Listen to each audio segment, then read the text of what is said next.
Maadaatiin maalidha?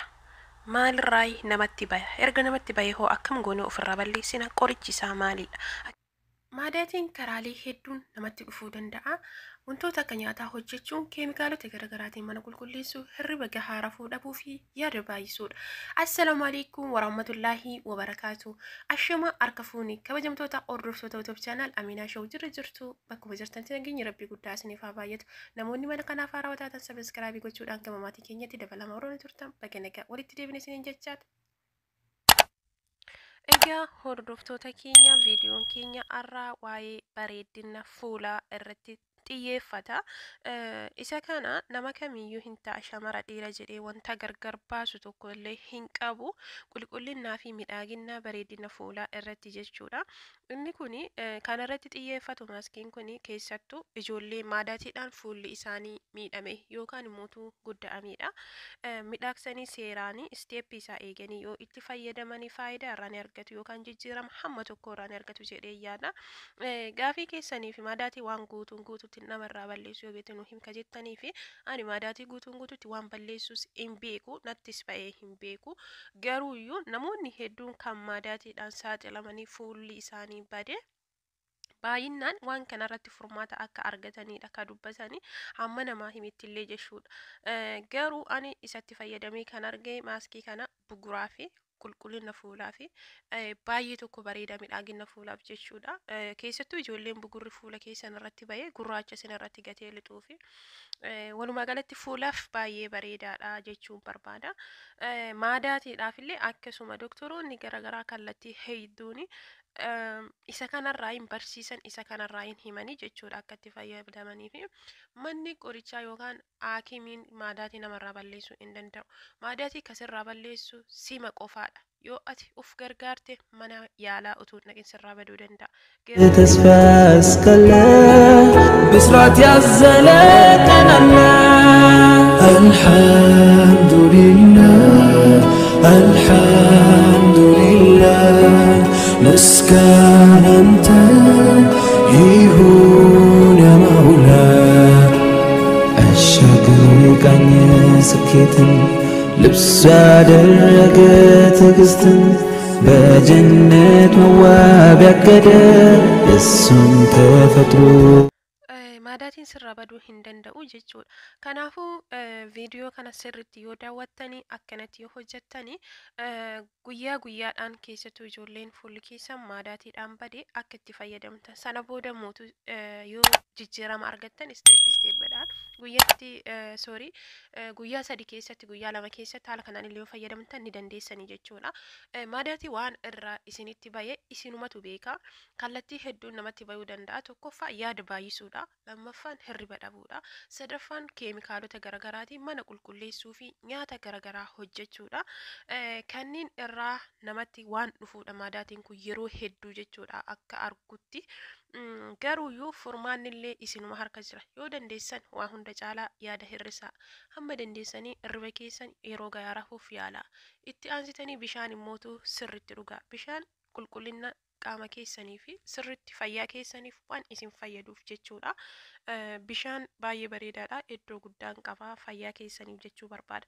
Gama biraatiin immootu viidiyoo kanaan dura hojjedhe irratti akkati hojjettee kireema siif ta'e sanitti kireema nuuf ta'uu didee jettan namoonni hedduun kireema isiniif ta'a. Garuuyyuu saaniin isin itti fayyadamtan saanii sibiilaa yookaan almuuniyeemii irraa ta'eedha malee saanii burcuqqoo yookaan pilaastikii yoo ta'e kireemii isinii ta'uu hin danda'u jechuu barbaada. Kanaan durallee dubbadhee jira. Saanii almuuniyeemii yookaan sibiila irraa ta'e kanuma akkanitti hojjetaaru sana jechuudha. Haala saniin immootu kireemii isiniif ta'uu hin danda'a. Kireemii baay'ee bareeda jechuudha. Akkuma argitanii kanaan fayyadamuu maaskii kanaafi wannuma mana keessatti argannu yookaan mana keessatti yeroo hedduu irraa fayyadamnu kan fayyaa keenyallee nu hin miine kan keemikaalota garaagaraa irraallee bilisa ta'edha. Piikcherii irratti akkuma argaa jirtanidha. Dinnichaa ni qopheeffattu. Sana booda mootu wantoonni itti dabalaman illee jira yoo qabaattan yoo hin qabaanne dinnichaan qoftu gahaadha dirqama jechuun barbaade. Egaa obboleewwan kiyya maadaatiin namatti bayuudhaaf yeroo gabaabaa namatti fudhata. Garuu ofirraa balleessuudhaaf immootu yeroo dheeraa isinitti fudhata.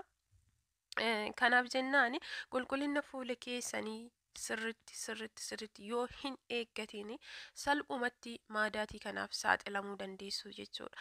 Egaa saaxilamtaniin immootu salphatti isinirraa baduun baay'ee ulfaataa yoo isin of hin qarqaarin baay'ee ulfaata jechuudha. Manni yaalaa balleessuu hin danda'u dhugaa dubbachuudhaaf yaala mana keessattu isinirraa yookaan hir'isullee hir'isa taate malee yaalli manni yaalaa tasuma maadaatii balleessuu hin danda'u. Sababni fakkeenya biyyoota gurguddatan keessatti namoonni maadaatii qaban jira araboota irraa kaasee aga faranjootatti jechuudha. Garuu isaanii yaala ammayyaatiin ofirra balleessu malee kan doktoraatiin miti. Sababni doktorrillee isuma kanatti waan ajajuuf yookaan isuma kanarraa waan barsiisaa jiraniif jechuun barbaada. Yoo geegoolii seentanii sarchii goota yoo yuutuubii kanneen irratti sarchii gootan qorichi maadaatii maali jettanii kanuma argitu jechuudha. Kanaafuu jenna waan isin harka jirutti salphatti fayyadama. Maadaatii keessatti warri saaxilamtanii fuulli keessan isin bada. Guutuutti dhibbatti hin badu isa ani hin beeku. Garuu ofirra balleessuu yoo barbaade atuuf qarqaare. Hirriba gahaa akkuma dura jedheeraa fi bishaan sirriitti dhugi yaada hirrisii jechuu barbaada. Egaa dinnichaa fiddanii yoo dinnichaan noormaalii ka tureen jirre taate bocuufillee yookaan quncee isaarraa kaasuuf isin hin barbaachisu. Ni faaxuu dinnichaa fiddanii akkuma viidiyoo irratti argutti jirtan kanatti kan itti fayyadamnu juuza isaatii jechuun barbaada.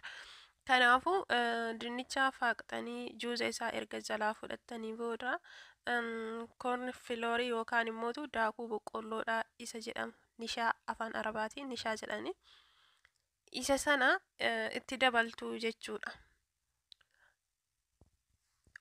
Daakuu boqqolloodhaa yookaan nishaa kana egaa itti dabaltanii booda kan biraa immootu beeksii walitti gootu. Akka bishaan oowwaa keessa yoo keessanillee isin jala kukurfatee hin banne yookaan maaskii bareedaa akka isinii ta'uufi walitti juuzaa walitti miksii gootanii midhaasitaniiti. Sana booda immootu saanii sibiilaatti argutti jirtanii piikchara irratti yoo feetan loomirraa alaarjikii yoo hin qabaatiin itti dabaluu dandeessu jechuudha. Maafi loomiin akka fuulaa fi faayidaan qaba qulqullina fuulaa irratti hin jedhani. Namoonni tokko loomiin fuula nama balleessaa jedhani. Garuu yana gammatti wama tokko hin argine baay'ee bareedadha loomiin. Isa san itti dabaltu jechuudha. Maankaa aga isinitti tole. Yoo feetan baay'istanii yoo feetan xinneessitanii bicuullootaati jechuudha.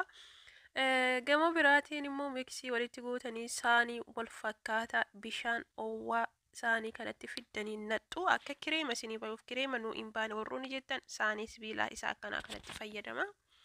Kireema kan isiniif taasisu isaa jechuudha. Yookaan ammoo al tokko ibiddarra yoo keessan malee distitti gootanii yoo ibiddarra xinnuma sii keessan malee kireema isiniin ta'u saanii biraa irratti jechuudha. Kanaaf kireema isinii ta'uu didee warroonni nuuf hin taane jettan. Egaa bishaan oowwaa keessa keessanii akkanatti miksii walitti gootu haganni sirriitti deemee kireemii isinii ta'uufi kana booda immootu deemtanii damma yookaan haanii isa jedhamu san itti dabaltu. Gama biraatiin immootu qibaatii yoo jiraate giriisiliinii yoo giriisiliinii hin jiraanne zeetooniin illee ta'a. Yoo zeetooniin hin jiraanne kokkonaatiin naashuraaliin ta'a. Kana jechuudha. Isaanuma kana itti dabaltanii waa baay'ee isin hin gaafatu. Warroonni nishaan maaliidha jettan immootu nishaan daakuu boqqolloo koorn filoorii isa jedhamu saniidha. Daakuu boqqolloo irraa hojjetamudha. Manoota arabaa hedduutti ni argama jedhee yaada. Suuppermaarkeetii hundattis ni argama jedhee yaada. Warroonni isa san argachuu hin dandeenye jettaniif salphumatti akkanatti qopheeffattanii guyyaa guyyaadhaan keessattuu warri fuulli keessan buguraa fi madaatiidhaan sirriitti godda'amee jiru.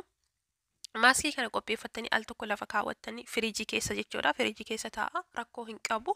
Yoo isin jala jabaate yookaan gogee immootu yoo feetan qibaatiidhaan laaffisuu yoo feetan dammaan laaffisuu yoo feetan ammoo bishaanuma dinnichaadhaa saniin laaffisuu hin dandeessu akka isiniif laafu sirriitti jechuudha. Firiijii keessa kaawwatu. Baay'istanii hojjettanii firiijii keessa hojjettan guyyaa 4-5 isiniif turamu tokko oduu hin ta'in baay'ee bareedaadha. Sana booda guyyaa guyyaadhaan dibachuu dandeessu. Fuula keessan jalqaba saamunaadhaan sirri qulqulleessitanii bishaan oowwaadhaan miicattanii sana booda immootu itti dibdanii walakkaa sa'aatii ofirra tursiiftu daqiiqaa 15 akka isinitti tole ofirra tursiiftu. kuni damma jechuudha dammatti dabaltu. Kana booda immoo daqiiqaa 15 haga walakkaa sa'aatii sirriitti akkana fuula keessan irratti gogutti firii tursiiftu yoo fuula keessan irratti yoo goge garuu fuula keessa walii isin qabee bichikki isin godhee isin dhukkubsu waan fakkaata akkas waan dhukkubsu fakkaata garuu baay'ee bareeda dhugaa dubbachuuf sana booda ofirraa miiccanii jechuudha garuu yegguu miiccan saamunaadhaan utuu hin taane bishaanuma qofaan ofirraa miiccanii qibaatii yookaan kireemii fuula keessanii fayyadamtanii itti dhiistu jechuun barbaada. Walumaa galatti warroonni maadaatiin fuula nu balleessaa jira yookaan babal'achaa deemaa jira jettanii fi dhugaan isinitti hima'anii bishaan sirriitti dhugaa. Sirriitti bishaan dhugaa bishaan baay'ee nama fayyada. Kan hafeen ammoo kireemii kana sirriitti fayyadama. Akkasuma ruuzaas fayyadama. Ruuznis baay'ee bareedaadha. Maaskii ruuzaa jechuudha haaluma kanaani. Gama biraatiin immoo yaadarraa fagaadhaa waan isin cinqaarraa fagaadhaa hamma dandeessan tokkooni. Akkasuma immootu irriba baay'ee bareedaa ta'e tokko sa'aatii qabdanitti fayyadama. Fakkeenya firii taayimii keessan bilbila irratti dabarsuu baattanii yookaan ooverii irra turuu baattanii sa'aatii keessanii fayyadamtanii warroonni biyya namaa jirtanillee utuu hamma dandeessan takka raftanii baay'ee bareeda jedhee yaada. Kanaafin immootu guyyaa guyyaadhaan kireemii kana qopheeffadhaa lafa kaayaatii mokkoraa laalaa isiniin jechuun barbaade dhugaa dubbachuudhaaf. Kanaan ofii kiyya arge ijoollee hedduurraa waan balleessee fi isiniin jechuu barbaada. Maadaatii namoota hedduu irraa waan balleesseef jechuudha. Ijoollee keenya dunte fakkeenya ijoollee amaaraa sirriitti itti fayyadamanii irraa balleessee jira. Ijoolleen keenyallee tokko kanurraa balleessee jedhan jira. Walumaa galatti yaalaati laalaa waan wayii jechuudha. Maafi kasaaraa hin qabu. Kuni waan mana keessatti nyaatamu waan nama sodaachisuudha miti. Yaaltanii ilaaluu hin dandeessan. Maadaatiin balleessamoo hin balleessu isa jedhu. Maafi ani maadaatiidhaa miti kanarraa balleesse. Madaa fuulaati. Kireemii wayii dibadhee fuulli kun na ciccitee ija sanaa fayyisee gadanni isa sanarraa balleesse kan buguraas jechuudha. Sirriitti fuulli keessan yoo bugurallee qabaate akkasiillee badee jiraate itti fayyadamuu dandeessu jechuudha. Yaa waa baay'ee nama gaafatuudha miti. Baasii baay'ee nama baasisiisuudha miti. Salphumatti manuma keessan keessatti itti fayyadamtanii immootu dawaa salphatti furmaata argachuu dandeessu. Caalaa rabbi biraa furmaanni isinii haa dhufu isiniin jechuun barbaada. Egaa viidiyoon keenya har'aa kana fakkaata. Yoo isin gammachiise sheeris laayikis gochuu hin dagatinaa isiniin jedha. Wanti biraa kan irratti isinii hojjannu yoo jiraate inshallah isiniif hojjanna. Gama biraatiin obboleeyyan keenya warroonni waa'ee rifeensa paarmiin balleessi furmaanni maalidha jettanii inshallah nan hojjadhaa isaas isiniif jechuun barbaada. Kanaan durallee garuu hojjadhee jira. Ammallee deebiitan nan hojjadhaa sheer laayik sabiskiraayib ተስፋ እስካለ ብስራት ያዘለ ቀን አለ